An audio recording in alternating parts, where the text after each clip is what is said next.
Hello, family and friends. Should I decide to share this? I don't want to be disrespectful, but it's already out there. New York Times knows it. I have a trust fund, which I have absolutely no control over.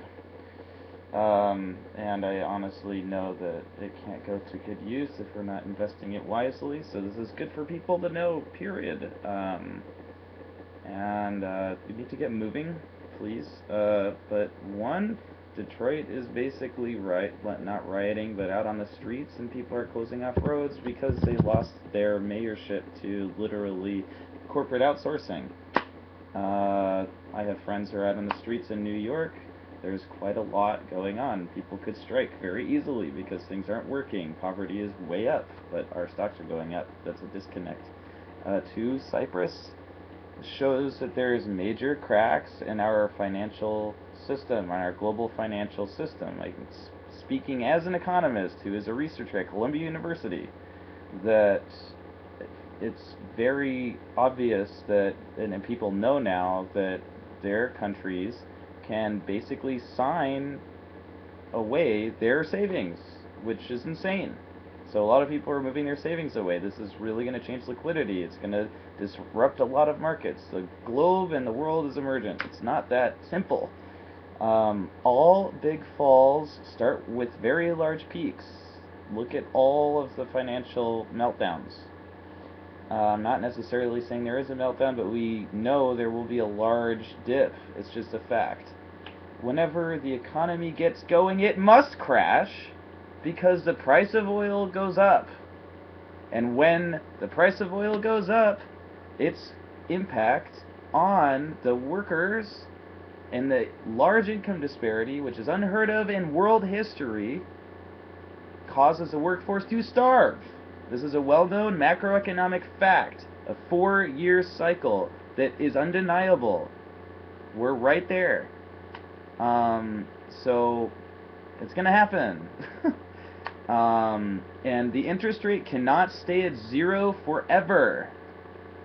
And when it has been down for so long, once it goes up, it will ratchet all the way to the sky. There is also several currency issues between China and the United States and Japan, okay? I mean, most of the talks lately have been, we will not have a currency war. It's just like saying, we're not going to think about a pink elephant. We're already in a mode where nations are trying to insulate themselves from each other's bullshit assets, okay? Sorry so angry, but I can't believe people do not misjudge this. And so I love you guys, but please have some trust. And I've been told that crying wolf about an impending stock fall for the last year, I've only been saying this for a year, okay, would not be taken out of context with my successes, which have always been ignored. Calling the importance of Occupy 1 month beforehand, okay, for the world. Calling out Bush when I was 13 years old before the primary was out, okay? In 2000, okay? Calling out months before 9/11 that we would get hit by a terrorist attack based on our foreign policy. Fact, alright? Calling out the Iraq war and that weapons of mass destruction were total horseshit before we even went to war. That's a child, okay? Calling the importance of indigenous and environmental rights for 2013, alone. Again, I've been alone to try to assist in making an effort, and now a movement. I'm not the one who started it, thank gosh, but, well, not thank gosh, but it is going. There's a massive indigenous movement. And I had a Roth IRA at the age of 21, okay? I'm not a moron, and I hate being treated like one. So, please God, I am begging that you provide powerful reassurance to my family and to everybody in the world that this is just part of evolution and new paradigms of maturity.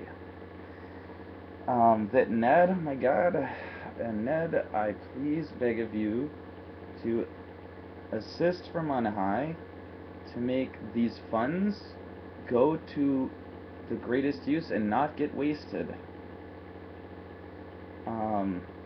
And that they be used for the most great benefit to mankind. Okay, so yeah, that's the last. I'm not spending any more time telling people how the world is working in terms of the bare facts and the numbers, and I'm focusing on growing food, because that's a real economist. That's what a real economist would do, because that's the most efficient use of time and well-being. And I'm not doing it out of fear. And my mentor, who I live with, he's a who owns the farm. He grew up during the Great Depression. Okay, like, things happen, and we are in a Great Depression now. The families that I live with in New York, the poverty rate is skyrocketing. Okay, it's not standing on anything. Please don't believe the damn television.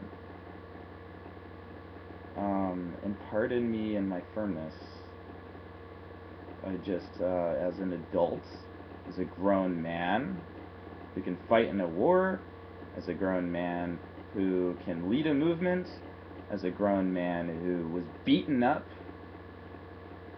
for fighting for our country and fighting for our planet, I demand, actually, that these funds be used properly for the sake of those entrusted to it, to use the future eyes looking back, my children's eyes looking back, now as witness. I'm ready to put my judgment on the line, okay? And I'm ready to put my judgment in prayer to Ned. So please, at least do the same. Because I'm committed, and I expect those who are entrusted to be committed, and I respect that trust. I am not one to disobey that trust, but I am one to raise my voice when I think it is not being used properly. No more dilly-dallying. Last week we could have had an entire crash. Okay? Now, continuing to have trust in a political economic system that is totally, utterly bankrupt, and discounting the judgment of this wise soul is through. I'm not giving any more advice. I wish to have people come to ask me for advice at this point. And may I put all of those chips on there, because my lack of judgment during this video and being very emotional is something you guys can help me with, but I cannot be helped through that if I'm not supported and if I have to fight for reason. Okay. I'm sorry.